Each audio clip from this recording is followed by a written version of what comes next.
Anyway, how to handle your meat. Kari Underly, back after this at 7:30 on 89 WLS.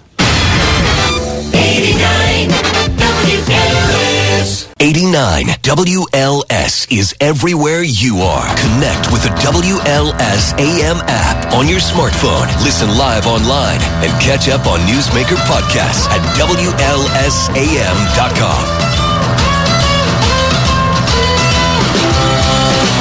7:36. Awake with Jake here until 8 o'clock. Then 8 o'clock, it's Paul Bryant with Drive Chicago. Tomorrow is Father's Day. Dad doesn't want a power screwdriver. He doesn't want a belt sander. What does Dad want? Dad wants a good piece of meat.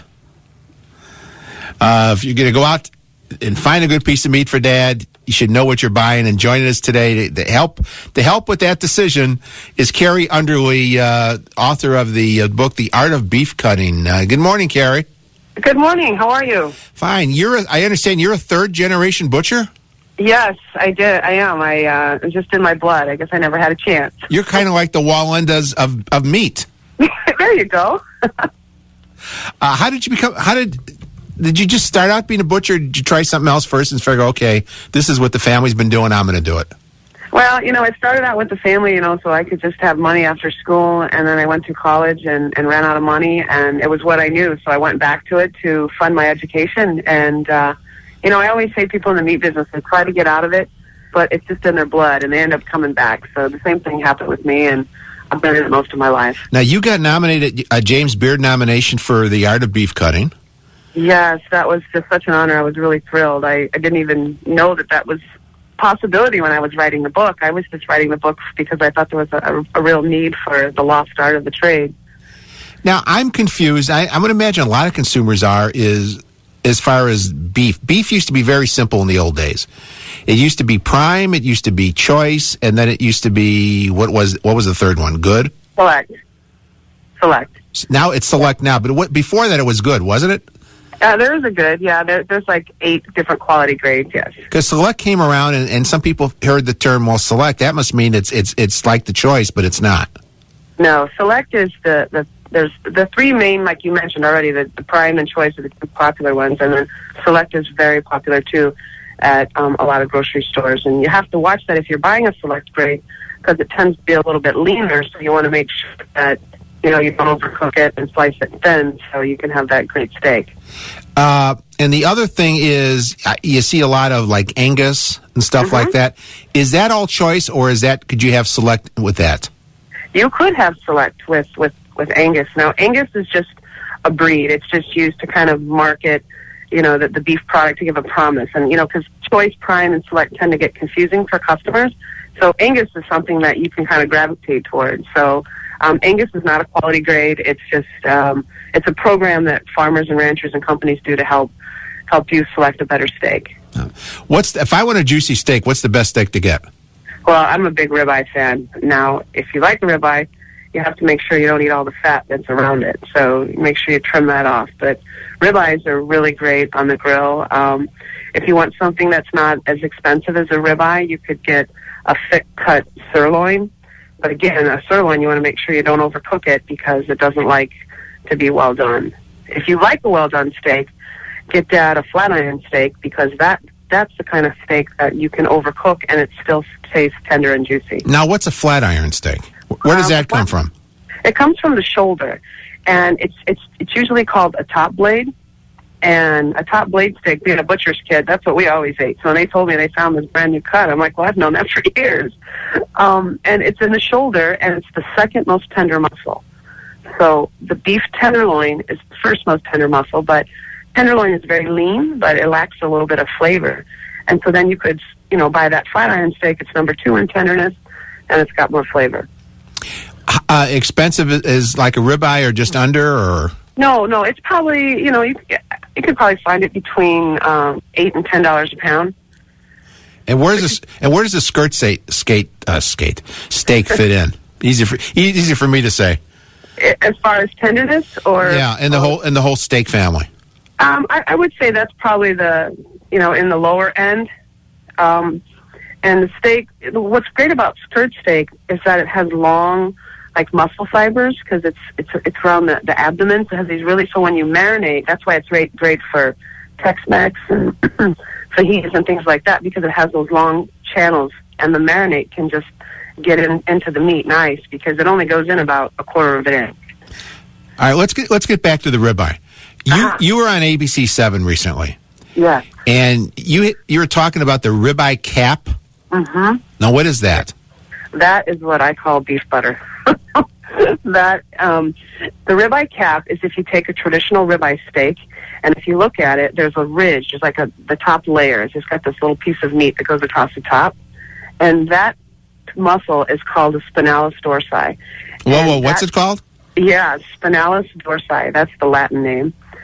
And so a lot of chefs know it by the spinalis, so that would be a way if you're, in a steakhouse asking if they have one in back. They may not. It's a bit of a delicacy.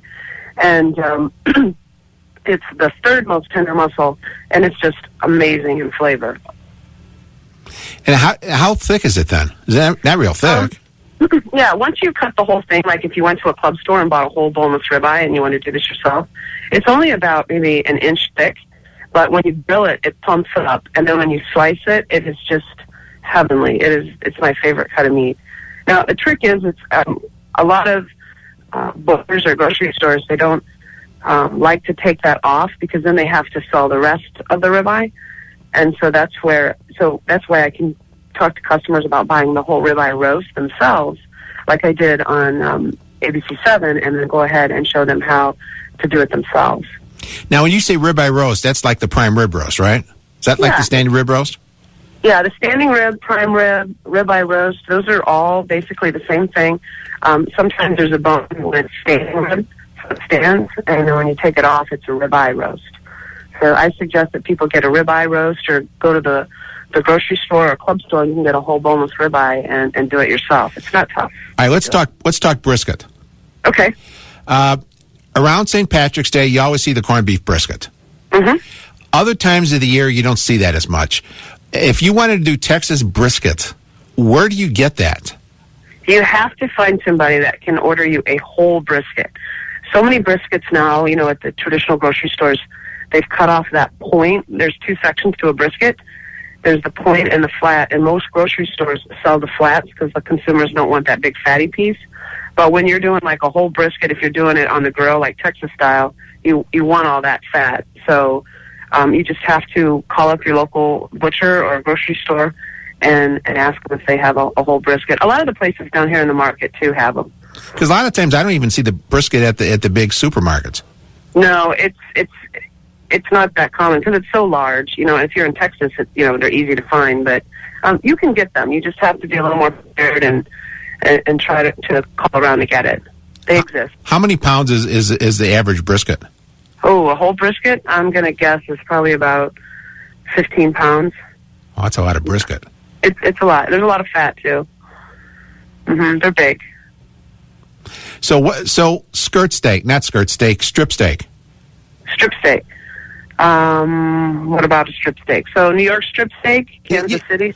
No, don't give me now the Hammond, Indiana strip steak. The average strip steak, is that a tender piece of meat? Is it a juicy piece of meat? You know what? Yeah, I like juicy. Yeah, you like juicy. Well, you'd like the flat iron. You'd like the ribeye. You would like a sirloin as long as it overcooked. The New York strip is definitely a tender cut of meat. It's very popular. You want to get the center cut. You don't want to get the ends.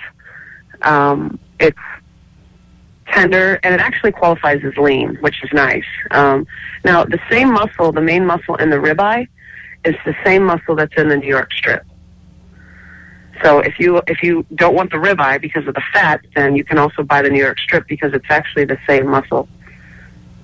Ah, I didn't know that. Mm-hmm. It's connected right down there. You know a lot about meat, don't you? I do. If people want to get more information about meat, you have a website? Yes, we're rangepartners.com. And if they're interested in buying the book, they could go to theartofbeefcutting.com. All you want to know about meat and more. Thank you, Kari. Thank you so much. Bye-bye. Bye-bye. Kari Underly there, Father's Day grilling. going to be a perfect day for grilling tomorrow. It's going to be the mid-90s. You get the gas grill or you get the charcoal grill. You know what I've seen this year? I've seen grills that have both. There's a charcoal side and there's a gas side. I like to do brisket, but I don't know. Where do you get 15 pounds of brisket? Yeah, from a big cow. Okay, thank you. Thank you, sir. I'm still thinking about the blunts and the ditchweed. I could see having too many of the blunts and the ditchweed and just forgetting about the brisket. By the time you remember the brisket's grilling, it's going to be all like charcoal. Anyway, when we come back, you want to be like the countries in Europe? You want to live like them? You think things are great in Sweden? Well, let me tell you what they're proposing in Sweden, and you may see here in the United States. 7:47, back after this on 89 WLS. 89